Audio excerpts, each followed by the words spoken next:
नमस्कार दोस्तों, आज हम इस वीडियो में आपके साथ डिस्कस करेंगे मेजरिंग टूल माइक्रोमीटर पर रीडिंग किस प्रकार से ली जाती है। तो जैसा कि हम इस डायग्राम में देखें, ये माइक्रोमीटर है। इसके पार्ट के नेम जान लेते हैं। ये यू शेप का फ्रेम है जिसके यहाँ पर स्पिंडल होता है और यहाँ पर एनविल होता है। स्पिंडल और एनविल के बीच में हम कंपोनेंट या जॉब को होल्ड करते हैं। ये बैरल होता है जिसे हम स्लीव भी कहते हैं। बैरल के ऊपर मेन स्केल बना होता है। उसके आगे का पार्ट थिम्बल कहलाता है और थिम्बल पर सर्कुलर स्केल बना होता है जिस पर 0 से लेकर 50 तक डिवीजन बनी होती हैं और ये रचेट होता है। तो जो बैरल या स्लीव है, इसका जो मेन स्केल आपको नज़र आ रहा है वो 0 से लेके 25 mm तक होता है। और यहाँ पर अगर हम देखें, जो मेन स्केल है इसमें 3 मेन चीज़ें हमें ध्यान में रखनी हैं। जो बीच की जो लाइन है जिसे हम रेफरेंस लाइन या डेटम लाइन कहते हैं, इससे ऊपर की डिवीज़न को हम मेन डिवीज़न कहते हैं जो mm में होती है।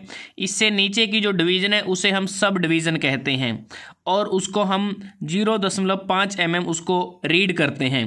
तो सबसे पहले अगर हम बात करते हैं, जैसे हमने सब डिवीज़न को लिखा 1 और 0, ये इसलिए लिखा है कि जब हम रीडिंग यहाँ पर रीड करते हैं तो हमें ये देखना होता है कि जो मेन डिवीज़न होती है थिम्बल के जस्ट लास्ट में, उसके बाद कोई सब डिवीज़न है कि नहीं।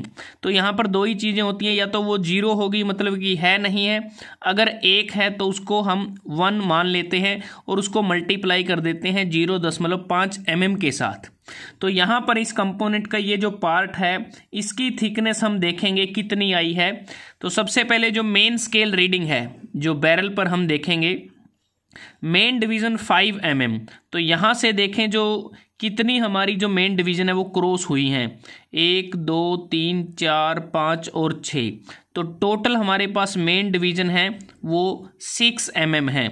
सब डिवीज़न इंटू 0.5 mm, तो 6 के बाद क्या हमारे पास कोई सब डिवीज़न भी आई है नीचे वाली डिवीज़न में?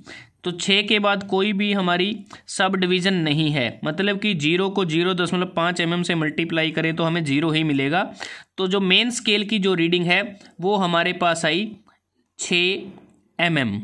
उसके बाद हम देखेंगे सर्कुलर स्केल रीडिंग थिम्बल के ऊपर, जो इसका सर्कुलर स्केल है। तो यहाँ पर हम देखेंगे कि इसकी कौन सी डिवीज़न है जो रेफरेंस लाइन के साथ कंसाइड कर रही है, बिल्कुल मिली हुई है।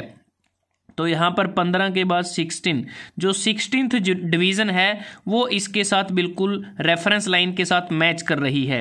तो यहाँ पर जो सर्कुलर स्केल की जो रीडिंग है वो कैसे हम उसको फाइंड आउट करते हैं, डिवीज़न कंसाइड विद रेफरेंस लाइन और उसको मल्टीप्लाई करेंगे लीस्ट काउंट के साथ। जो लीस्ट काउंट है वो कितना है 0.01 mm। जो 16 मल्टीप्लाई बाई 0.01 mm, तो हमारे पास सर्कुलर स्केल की रीडिंग क्या आई 0.16 mm। तो फाइनल रीडिंग क्या होगी इस कंपोनेंट की? तो फाइनल रीडिंग कैसे निकालते हैं? Main scale reading plus circular scale reading. Main scale reading हमारे पास कितनी है 6 mm, सर्कुलर स्केल रीडिंग कितनी है 0.16 mm।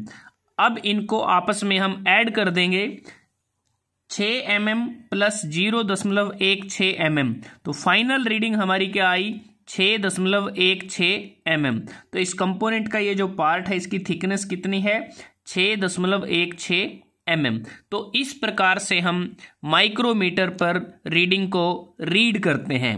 तो अगर आपको ये वीडियो अच्छा लगा, आप इसको लाइक कर सकते हैं, शेयर कर सकते हैं अपने दोस्तों के साथ, स्टूडेंट्स के साथ, और जल्दी हाजिर होते हैं एक नए वीडियो के साथ। तब तक के लिए धन्यवाद। आपका दिन शुभ रहे।